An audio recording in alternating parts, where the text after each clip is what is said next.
And you were a guy who was not destined for show business. You were a hands-on. You do construction. In fact, on The Apprentice, boxing. You're a boxer. There's a story. I think this is in your book. Tell me if I just know this or it's in your book. All right. A guy called. You were at a hotel somewhere. Yes. And a guy calls your room. Yes. And he starts yelling. He had the wrong room, obviously. No, I had the wrong room. I wasn't in my room. We were just slumming it. We would go to Palm Springs during spring break because I'm from Los Angeles. So it's like 100 miles away. Right. And we just go down there with like a sleeping bag and a pillow, and we just go from party to party and when were you doing this? How old were you? Oh, I was like 41. Oh, you mean you were just already looking for pussy? Is that right? No, I was 19. But people don't. I never used to view you as a tough guy till I learned about your boxing background and stuff.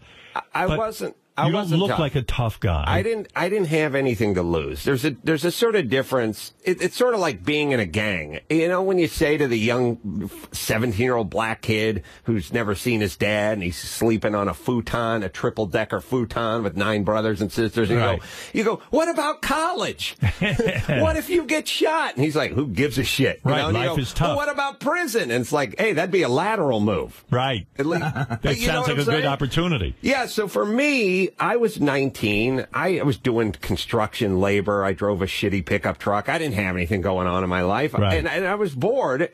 And I was walking around Palm Springs, and I went into somebody's room. And it's just like bungalow, like down by the pool. You know, maybe I'd had a couple beers, and I just went in to sit down. The door was open. I was just sitting there, and the phone rang. Right. And back in the day, when the phone would ring, like even if you were walking past the payphone and it rang, you pick it up. I don't know why. Like it's going to be for you, Howard. Is that you? Yeah, and there was a guy, but the guy picked up and he started yelling at you that you had stolen his girlfriend or something. He just said, "Put Sheila on the phone." Right. And I said, "I don't know who that is." Why didn't you just say to him, I'm crashing in this room. I don't know who anyone is. I probably because I wanted to fuck with the guy. Right. So you said, I don't know who this is. I don't know who she is. And he said, put her on. And I said, I'm telling you, I don't know anyone here. And he said, put her on or I'll come down there and I'll kick your ass. And you said, come on down. Yeah. Wow. And 2 guys showed up to the room. Yes. Almost immediately. Yes. And you beat both of them up.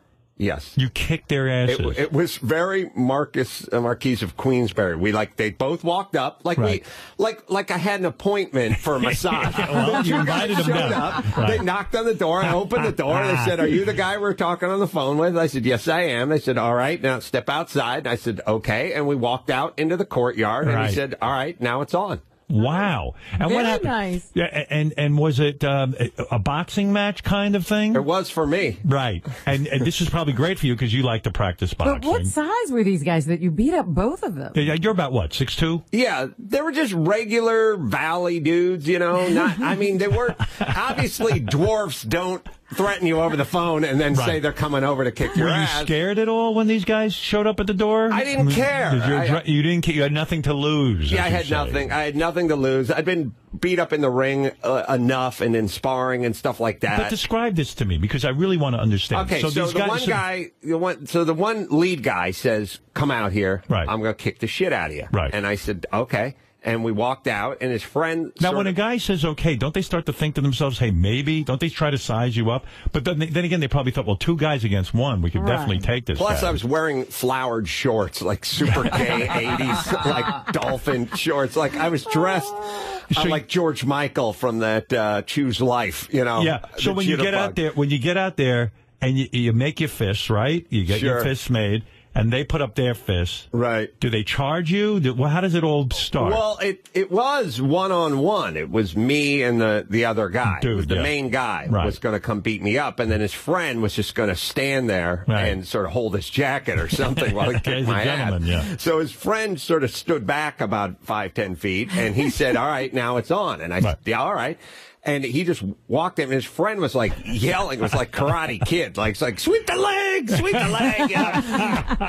And he threw a sloppy punch. You know, if you box, there's a couple things I could demonstrate. Yeah, go ahead. But there's a couple things. One is if you're fighting a guy that doesn't box or doesn't have any experience with his hands, and now every motherfucker's an MMA expert, so I wouldn't mess with anyone, but this is back in the day. Yeah, right. Not that many people had any training. Oh, a fetus would get you into a fucking, you tap out. But no one's, first off, the front arm is no good. The front arm, the lead arm. Yes, because that's their weak arm. Right. That's their bad arm. So if you... Is that that's my good arm? Well, no, listen, if you're standing orthodox, which is right hand back...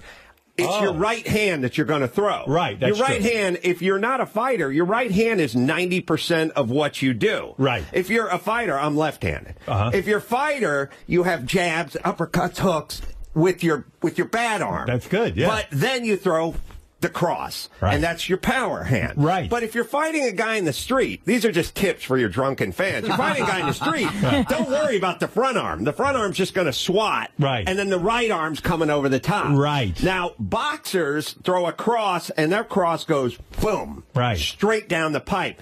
Drunken guys from Palm Springs throw wide looping. So, A, don't worry about the front hand, and B, you'll see the backhand coming a mile away. Coming a mile away. Right. So he did that. Right. I just leaned back a little, and then I was one pop. Right. And I just popped him in the face, and he dropped. Wow. And then his friend got up, Go and ahead. he did the exact same thing, and I popped him in the face, and then he dropped. So my dad always told me most fights are one shot. It's like that was it. Someone gets whacked in the head, they're done. Yeah. So these guys go down after one punch, right? They're not unconscious, but they both went down.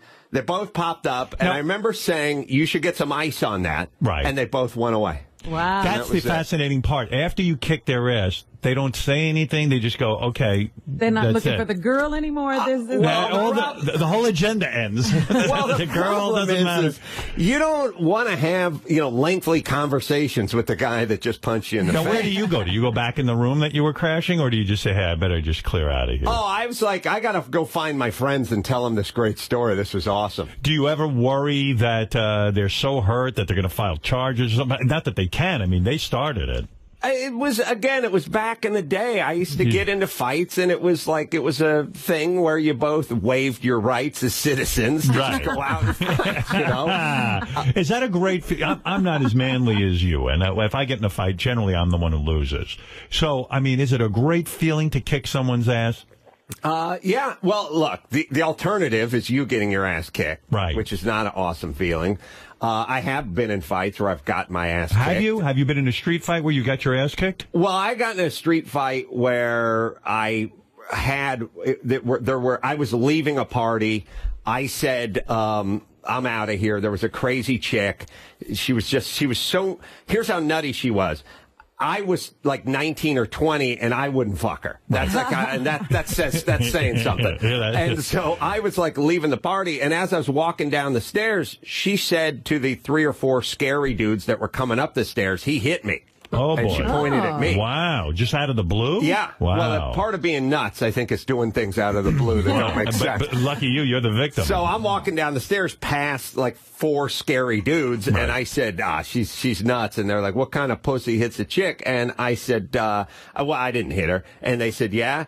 How about we hit you? And I was like, I don't want any trouble. And then as soon as you tell guys you don't want any trouble, they think you're a pussy. Yeah. And then I had a surgery on my knee, so I still had these stitches in my knee, and I had my meniscus repaired. It was a weird thing. And I said, my knees hurt. I said, I would fight you. I would. I'm telling you. But my doctor said no street fighting for like 10 days. Right. So it was written down. Yeah, I got to know. I literally had stitches in my knee, and I said, I can't fight. And the guy said, I'm going to break your other knee. Oh. And I said, okay, well, then let's fight. Right. And I said, but it'll just be me and you, right? Not the rest of your friends. Right. They did not honor that agreement, by the way. And then just me and the 5 of them went out into the street. Oh, my God. And I beat the guy up. And the next thing you know, I felt a bottle breaking on my shoulder. The guy threw a bottle, and it just broke on my shoulder, but didn't do anything. And then I felt a baseball bat, which was on my other knee. Oh, boy. Wow. Oh, Motherfucker came up behind me. Oh, my God. And went full swing on the other knee. Oh, did he break your knee? No, he hit behind me, like in the meaty part of the flesh, and I just sort of curtsied, and then they all jumped on top of me. And that's a tough battle. Yeah, I should have seen it coming. It's your fault. The thing that was funny is about 5 years later, the dude I fought, it was a big Mexican dude, he moved into my apartment building. Perfect.